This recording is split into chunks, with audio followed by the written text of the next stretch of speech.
تو جو بھی معاملات ہیں اللہ اور بندے کے مابین، اس میں تین شرائط ہیں کہ جو علماء نے معین کی ہیں۔ ایک حقیقی پشیمانی، وہ پشیمانی جس کے لیے اقبال کا وہ شعر بہت مشہور ہے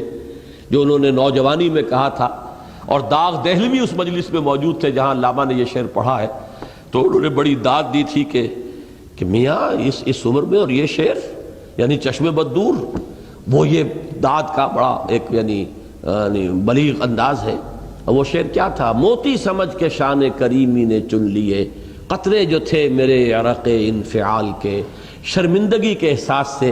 پیشانی کے اوپر اگر پسینہ آ گیا ہے، شرمندگی ہے اللہ میں یہ کیا کر بیٹھا، اللہ مجھ سے یہ کیا ہو گیا، تو یہ شرمندگی سے اگر عرق آلود ہو گئی ہے پیشانی، تو اللہ کو یہ اتنی محبوب ہے کہ موتی سمجھ کے شان کریمی نے چن لیے، قطرے جو تھے میرے عرق انفعال کے۔ حدیث میں یہ مضمون آیا ہے، اللہ کو کتنی خوشی ہوتی ہے اپنے بندے کے توبہ سے۔ بائبل کی ایک سٹوری جو ہے دی پروڈیگل سن، وہ آپ کو یاد ہوگی کہ ایک شخص کے کئی بیٹے تھے، اکثر جو تھے سارے بڑے فرمانبردار، بڑے عمدار، سعادت مند کام کرنے والے، ایک تھا نٹکھٹ قسم کا شریر، وہ اپنی دولت بھی بٹوا کے لے گیا، اور پھر وہ بہت سال کے بعد آیا ہے تو سخت یعنی فقیری کے اور قلاشی کے عالم میں باپ نے واقعی سب سے توجہ ہٹا کر اپنی ساری محبت کا مرکز پھر اس بچے کو بنا لیا، اپنے بیٹے کو۔ تو وہ سعادت مند بیٹے تھے، انہوں نے کہا کہ یہ کیا کیا آپ نے، یہ ایسا اور یہ ایسا اور یہ ایسا اس نے یہ کیا، اور آج آپ پھر اس کے لیے وہی آپ کی محبت جو ہے وہ یہاں پھر اس کے جو ہے شامل حال ہو گئی ہے۔ تو انہوں نے کہا کہ تم دیکھتے نہیں کہ اگر کوئی چرواہا ہو اور اس کی اگر 100 بھیڑیں اور بکریاں ہیں، تو اگر کوئی بھیڑیا کسی ایک بکری کو اٹھا کر لے جائے تو وہ 99 کو چھوڑ کر اس کے پیچھے بھاگتا ہے اس کو بچانے کے لیے۔ جو میرے ہیں وہ تو ہے ہی ہے، جو مجھ سے دور چلا گیا تھا وہ اگر لوٹ کر آیا ہے تو در حقیقت یہ ہے میری توجہ کا اور میری محبت کا سب سے زیادہ مستحق۔ یہی معاملہ اللہ کا، یہ در حقیقت ایک پیرابل ہے، ایک کہانی ہے جس میں اللہ کی وہ شفقت جو ہے اپنے گناہگار بندوں کے جو شامل حال ہوتی ہے جب وہ توبہ کرتے ہیں، جس کے لیے حدیث میں آخری بات بیان کر دی گئی کہ تصور دیا گیا ہے کہ ایک لق و دق سے راہ میں ایک شخص سفر کر رہا تھا، ایک ہی اونٹنی سواری کی، اسی پر اس کا راشن بھی تھا، پانی بھی تھا۔ تھوڑی دیر کے لیے وہ ایک درخت کے سائے میں بیٹھا سستانے کے لیے، دھوپ کی تمازت سے بچنے کے لیے، تو ذرا بیٹھا بیٹھا اونگ گیا۔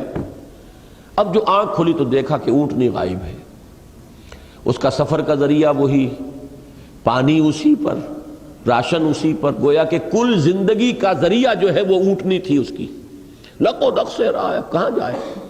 کہیں پانی نہیں، کچھ کھانے کے لیے نہیں، دیوانہ وار دوڑتا ہے دائیں بائیں ادھر ادھر اونٹنی کو ڈھونڈنے کے لیے، کہیں سراغ نہیں ملتا۔ تو وہ اب موت کے انتظار میں درخت کے نیچے آ کے بیٹھ جاتا ہے، مایوسی کی انتہا، موت کا انتظار، کہ اچانک دیکھتا ہے کہ اونٹنی تو کھڑی ہوئی ہے۔ تو اب اس پر شادی مرگ کی کیفیت طاری ہوتی ہے۔ وہ کہنا تو یہ چاہتا تھا اللہ میں تیرا بندہ ہوں تو میرا رب ہے، کہہ یہ جاتا ہے کہ اللہ تو میرا بندہ میں تیرا رب۔ زبان لڑکھڑا گئی ہے اس خوشی کی شدت کی وجہ سے۔ تو حضور فرماتے ہیں کہ اللہ کو اپنے کسی گناہگار بندے کی توبہ سے اس سے بھی کہیں زیادہ خوشی ہوتی ہے۔ تو اس کو ذہن میں رکھیے، توبہ کا بڑا اونچا مقام ہے ہمارے ہاں۔ شرائط بھی سخت ہیں،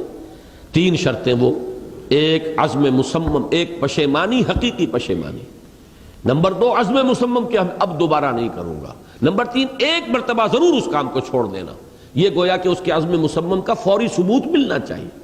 کچھ دنوں کے بعد پھر کہیں جذبات کا ریلا آئے، کوئی اور خطا ہو جائے، بات دوسری ہوگی۔